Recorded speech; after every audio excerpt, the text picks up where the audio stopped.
Y como participante de honor en el primer Congreso Virtual Internacional de Radio Sofando, tenemos a la doctora Lourdes Velázquez González. Ella es doctora en Filosofía por la Universidad de Génova, Italia, doctora en Bioética por la Universidad Anáhuac de México. Además es locutora, profesora e investigadora del Centro Interdisciplinario de Bioética de la Universidad Panamericana y profesora titular de las asignaturas Filosofía Prehispánica y Filosofía Latinoamericana en la Universidad Pontificia de México. La doctora Lourdes Velázquez González es miembro del Sistema Nacional de Investigadores, CNI. Actualmente es vicepresidenta de la Federación Internacional de Sociedades de Filosofía, la FISP.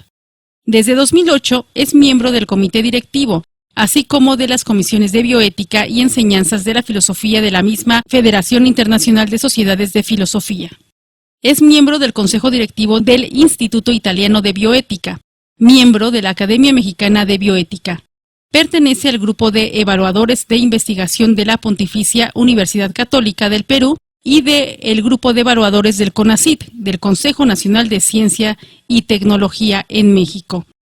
Es miembro del Grupo Internacional de Investigación del proyecto apoyado y registrado del Ministerio de Ciencia e Innovación en España y es socia y fundadora, además de responsable de las relaciones internacionales del Colegio de Profesionistas Postgraduados en Bioética. La doctora Lourdes Velázquez González pertenece a los comités y consejos editoriales de revistas nacionales, EdBios, Medicina y Ética, Revista Académica Mexicana de Bioética, e internacionales como Antropos y Latria en Italia, Clepsidra en España, además de ser ponente en innumerables congresos nacionales e internacionales.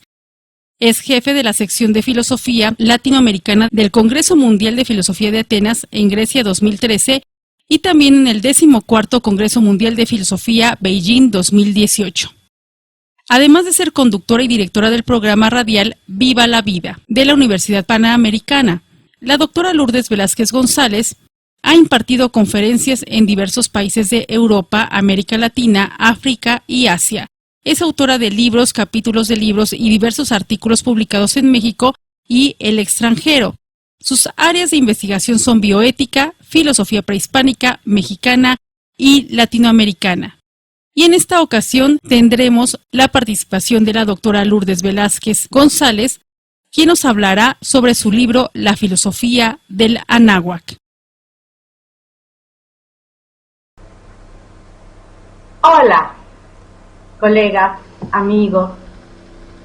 Agradezco la oportunidad de poder presentar mi más reciente libro, el cual lleva por título La civilización del Anáhuac, filosofía, medicina y ciencia, por la editorial NUM, Notas Universitarias.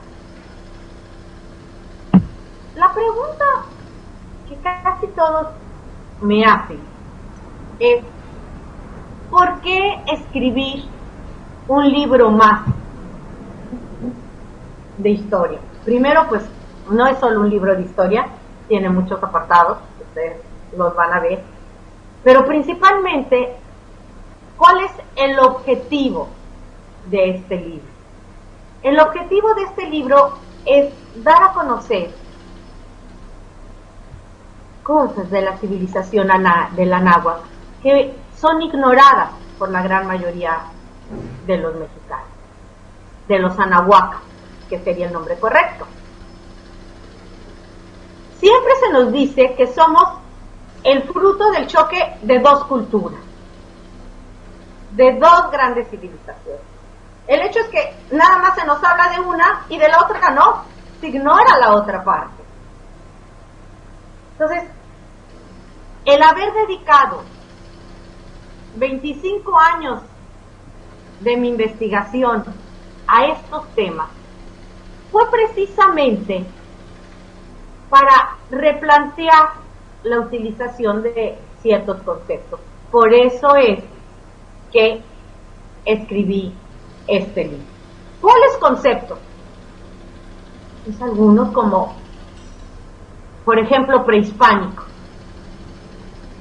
A mí no me gusta ese concepto de prehispánico, que es lo más común, porque entonces dicen, incluso cuando me han invitado a tener presentaciones de libros, todo, es un libro de filosofía prehispánica o es un libro de estudios prehispánicos o te presentan como especialista en estudios prehispánicos.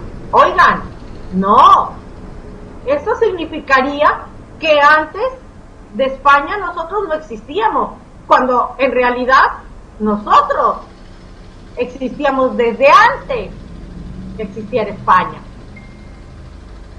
Es como si a los hindús les dijeran preingleses.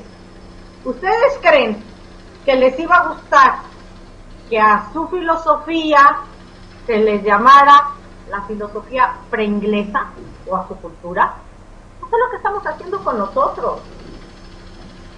Tristemente, quienes más se han ocupado de estudiar nuestros argumentos han sido extranjeros. Y eso ha ocasionado también que se utilicen terminologías que no van con nosotros. Como por ejemplo, Mesoamérica. Mesoamérica es una expresión de lo más artificial. Es una expresión creada no hace mucho, El mes pasado se cumplieron 80 años de casi que fue expresada, no, un poquito más. Es una expresión artificial creada por Paul Kirchhoff, que comprende pues la mitad meridional de México, Guatemala, El Salvador y Belice, así como el occidente de Honduras, Costa Rica y Nicaragua. Pero no nos da idea de lo que en realidad era la civilización de la náhuatl. La civilización de la náhuatl, tengan presente que partía desde Alaska hasta la Tierra del Fuego. Todo esto era un solo continente. En realidad de la náhuatl, olvidándonos de esta división que el alemán nos dice mitad de América es esto, pues ni siquiera cubría lo que son todas nuestras culturas, y de ahí el término erróneo de Mesoamérica. En dado caso sería México y Mesoamérica. Bueno, pues era desde desde Canadá hasta Nicaragua hasta aquí en la náhuatl. Una de las civilizaciones más importantes. Ixachil, le llamaban a todo el continente. Y la civilización del norte era el Cenanáhuac. Y ellos, asimismos, se llamaban anahuacas, por lo cual existían anahuacas mayas, anahuacas zapotecas, anahuacas mexicas. Estaban todos ellos unidos por una filosofía que era el toltecayo, por un lenguaje que era el náhuatl, y formaban parte de una de las 6 civilizaciones madres, de una de las 6 civilizaciones más antiguas. Son la India, Egipto, Mesopotamia, China, el Tehuantisuyo, o la civilización andina, y el Anáhuac. Nosotros debemos sentirnos orgullosos de pertenecer a una de estas grandes civilizaciones. Las 6 tuvieron que desarrollar un grano como alimento básico. En el caso de la náhuatl fue el maíz, en otra serie el arroz. Un maestro, en nuestro caso fue Quetzalcóatl, y después de satisfacer estas necesidades básicas, pues también una filosofía, que en este caso fue el toltecayo. ¿Quiere decir entonces que los mayas también eran anahuacas? Sí, se los vuelvo a repetir. Anahuacas eran todo. Es como ahora hay, no sé, gente hidrocálida, regiomontana, yucatecos, pero todos se llaman mexicanos, pues así. Todos eran anahuacas, pero había los anahuacas de acuerdo a las diferentes partes. No se estudian en realidad los tres periodos de esta gran civilización. El preclásico, el clásico, que es el periodo de esplendor, prácticamente está olvidado. Prácticamente se hace referencia solo al último periodo, al periodo posclásico, que es en realidad el que menos años duró. Es un misterio por qué hubo este colapso del periodo clásico, en el cual abandonaron, destruyeron, quemaron los solares y dejaron dichos que regresarían a restablecer la sabiduría y la armonía. Fue casi total la extinción, solo quedaron pequeños grupos en los que fueron las poblaciones del linaje tolteca como Cholula, Texcoco, Culiacán. Y lo mismo le pasó a la zona maya y a la zona del México. Yo les decía que sería muy importante que dedicáramos más tiempo de estudio al periodo preclásico, al periodo clásico, y no tanto al periodo de decadencia de los mexicas, que en realidad dura menos de 200 años. Cuando vean el periodo clásico, cuánto tiempo dura y que está representado por los toltecas, y el periodo preclásico por los olmecas. El ser olmeca, el ser tolteca, no era pertenecer a una etnia. Por ejemplo, en el caso de los olmecas, era un estilo de vida, y ahora se sabe que los olmecas no estaban solamente en la zona de Veracruz y Tabasco. Se han encontrado incluso en Yucatán, en zona maya, también en Guatemala, ya cabezas que hacen el tránsito del olmeca a lo tolteca. ¿Por qué? Porque ellos también llegaban su influencia hacia esa zona. El ser tolteca era el ser artista. El ser tolteca era adquirir un grado, un alto grado de sabiduría, que lo podían adquirir no solo los teotihuacanos, sino también los de otros lugares. Entonces, ¿por qué no estudiar los otros? ¿Por qué pensar que el México mal llamado prehispánico recae únicamente en la cultura mexica, que en realidad es muy corto el periodo, del 1325 al 1521? Estoy yo por eso muy agradecida de que en el 2021, a los 500 años de la caída de Tenochtitlán, se me permita presentar este libro. Ninguna civilización, ninguna, le dio a todo su pueblo la calidad alimenticia, los niveles de salud, de educación obligatoria, y logró la capacidad de organización como los pueblos y culturas de la Gaia. Piensen qué organización tenían, que sus ciudades eran de verdad un ejemplo, que sorprendieron a los invasores cuando llegaron. Más llamarlos así que conquistadores. Si ustedes piensan, París en el 1519-1520 contaba con 62,000 habitantes, Madrid 40,000, la gran ciudad de Tenochtitlán entre 350,000 y 400,000 habitantes. ¿Se dan cuenta del desarrollo que tenían? En educación no había un solo niño o niña que no asistiera a la escuela, al Calmeca o al Tepozcal. La salud, se hacían trepanaciones craneales, entre otras cosas, se curaba, había antecedentes ya de la penicilina, cuando cubrían las heridas con tortilla de maíz mojada y que cambiaban después de que se formaba el hongo. El promedio de vida de una nahuaca era superior al de un francés.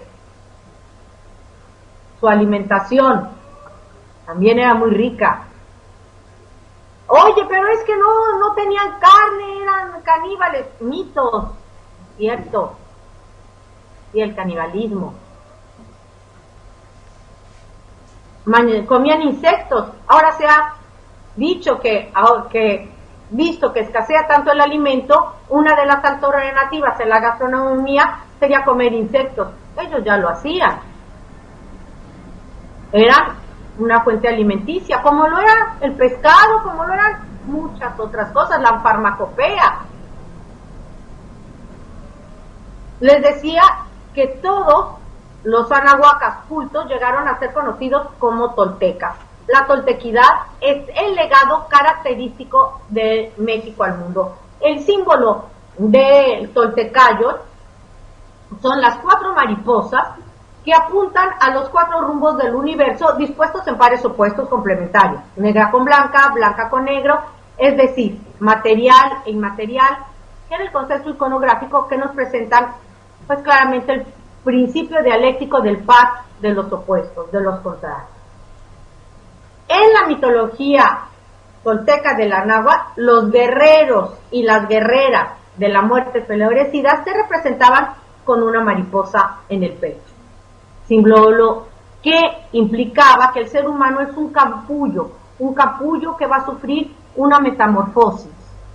En el centro del símbolo del toltecayo, en medio de las 4 mariposas, se encuentra el caracol cortado de manera transversal, que es el símbolo por excelencia de Quetzalcóatl. Como les decía, la mariposa simbolizaba esta transformación, visto que la mariposa empieza su vida como un gusano y tras este proceso abre sus alas y eleva su vuelo, pues así los llamados atlantes de Tula llevan una mariposa en el pecho, que representa metafóricamente la propia metamorfosis que debe asumir el hombre de conocimiento, el tolteca. Alguien con una mariposa en el pecho es alguien que ha evolucionado y que ha podido elevarse hacia el sol de una forma metafórica. De hecho, las mujeres que morían durante el parto también eran consideradas guerreras, se elevaban en forma metafórica a uno de los niveles celestes. La civilización de la náhuatl encuentra en el toltecayo las condiciones necesarias para darle sentido a su existencia, la sabiduría para resolver los desafíos de la materia y el espíritu, y crean una compleja metodología para llegar a este fin, al que llamaron el camino del guerrero. Todos tenían una educación, pero había quienes seguían estudiando más, como ahora, ¿no? Algunos llegan a un nivel secundario, el preparatoria, y hay quienes siguen perfeccionando sus conocimientos. Pues así eran también los anahuacas. Aquellos que estaban dispuestos a obtener este nivel superior de conocimiento, realizaban sus estudios en lo que hoy llamamos zonas arqueológicas, y las pruebas de iniciación eran extremadamente rigurosas. Había una lucha interna, el enemigo a vencer era uno mismo. En este proceso de transformación, ellos entendían que tenían que llevar una batalla florida que requería un gran esfuerzo, y que sus armas para esa batalla iban a ser la flor y el cáliz. El camino de guerrero era personal, dependía de la propia voluntad, y consideraban que el auténtico conocimiento se obtiene con la propia experiencia, no solo de lo que los demás te enseñan. Los maestros son unos guías, mas no los conductores de nuestras vidas. Un proverbio anahuaca decía: maravíllate de lo que vas a escuchar, pero duda siempre de mis palabras. A veces pensamos que los penachos, por ejemplo, significaban riqueza, poder. No, cada pluma era un conocimiento adquirido. Quien más plumas tenía era el más sabio, el Tlatoani. Como les decía, había que ver al flor y el canto, pues como la sabiduría, como el flor y el canto como las armas con las que yo voy a enfrentar esta batalla florida. Utilizaron el concepto filosófico también de agua quemada para simbolizar la batalla florida y que se representaba con dos corrientes, una de agua y otra de fuego. La unión de agua y de fuego, de materia y energía, que eran el par de opuestos complementarios que se integran en el equilibrio, producían un tercero, que era el vapor. El vapor se eleva, se trasciende, y así el conocimiento. Quetzalcóatl era el símbolo de esa búsqueda por lograr el equilibrio en la vida humana entre el mundo espiritual y el mundo material. El equilibrio era fundamental para ellos. El Tlachinoli era el símbolo de una guerra sagrada, de esas dos fuerzas rivales. Todo aquel que vivía la batalla entiende que para ganarla no es que haya predominado uno de los dos elementos, sino que hubo una convergencia de ambas cualidades y el sujeto es capaz de entenderse como parte de un orden supremo. Es equilibrar nuestros opuestos complementarios en el mundo de todos los días. Esta guerra sagrada, que era en contra, como lo repetimos, del enemigo interior, que es el enemigo más poderoso, era la que se iba a llevar a ser el poseedor de un rostro propio, de un corazón. Temían ellos esta idea de los contrarios, que podemos llamar que era el problema crítico, el problema ontológico de la dualidad, y asimismo esa realidad la llamaban Ometeol. Ome numeral 2, Teol, energía creadora. Es un error traducir Teol como Dios, ellos no tenían ese concepto, por lo que Ometeol no es dos dioses, que sería Ometeteo, y la palabra Teol nada tiene que ver con Dios. Para ellos era el señor de la dualidad, el que señorea y unifica en sí lo dual, el que es perfección y unidad. Ometeol, como esa lucha de contrarios, tenía una parte femenina, una parte masculina que se complementaban. Ometecutli era la parte masculina, Ometezigual la parte femenina. Podía ser llamado con muchos nombres. Entre los principales encontramos Toloquenahuaque y Palnemohuami. El Toclenahuaque era el señor del cerca y del junto. Clavijero lo traduce aquel que está junto a todo y junto al cual está todo. Fray Alonso de Molina, cabe quien está en el ser de todas las cosas, conservándolas y sustentándolas. Y Palnemohuami, por ejemplo, el maestro Ángel Guaribay lo traduce como el dador de la vida. Moyocoyani, Moyocoyotzin, podrían ser también traducidos como el que pensando se da el ser a sí mismo y a todos los demás. No podríamos decir entonces que eran politeístas, no, yo creo que no. Si lo encontramos, si lo comparamos o hacemos una analogía ahora con una religión como por ejemplo la católica o el cristianismo, en la que a un mismo Cristo se le puede llamar el Cristo del veneno, el Señor de la misericordia, el Señor de las maravillas, pues son todos nombres de una misma realidad, pues algo así era lo que sucedía, pero que no pudieron entender los invasores. Se distinguían pues estos dioses y que no podemos decir eran monoteístas, no, yo creo que se hablaría más de un monismo. Técnicamente hablando, los anahuacas no eran politeístas, eran monistas. Hay sistemas religiosos estrictamente monoteístas como los judíos o los musulmanes, los hay de verdad politeístas como el antiguo paganismo grecorromano, pero también los hay auténticamente monistas, como por ejemplo el hindú. Hay mucha semejanza entre nuestra filosofía, entre nuestra religión del que nos dejaron nuestros viejos abuelos, con la hindú. El hindú tiene dos dioses innumerables, pero al final todos son representaciones de el mismo Brahma. Vean incluso la representación de un moteor y del triunfo. Los invito a que lean el libro, que profundicen en los 4 sistemas: alimentación, salud y educación, de los que les hablo aquí en el libro, de los conceptos que hay que cuestionarnos, de cómo nadie sabe hacia dónde va si no sabe de dónde viene. Hay que cambiar la manera de educar a las nuevas generaciones, enseñándoles parte de su cultura madre, enseñándoles que no se debe llamar, por ejemplo, la batalla de la noche triste. ¿Por qué triste? Si los que ganamos fuimos nosotros, los anahuacas. Hay que hablar del conjunto de conocimientos filosóficos que nos legaron y que son vigentes en el diario vivir de nuestros pueblos. Que hablar de los guerreros de la muerte florida, de su batalla, que son el símbolo luminoso de esta civilización, que ha buscado la trascendencia existencial en la liberación del espíritu, de la materia. Y este sigue siendo un símbolo válido y un camino para dar sentido a nuestra existencia.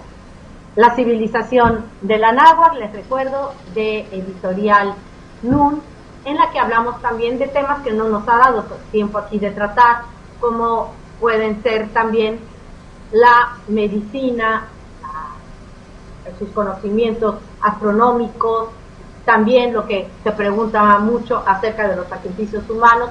Pues esos y otros temas ahí los van a encontrar. Pues Cuatzintonalin Anochimí, bonito día para todos y muchísimas gracias.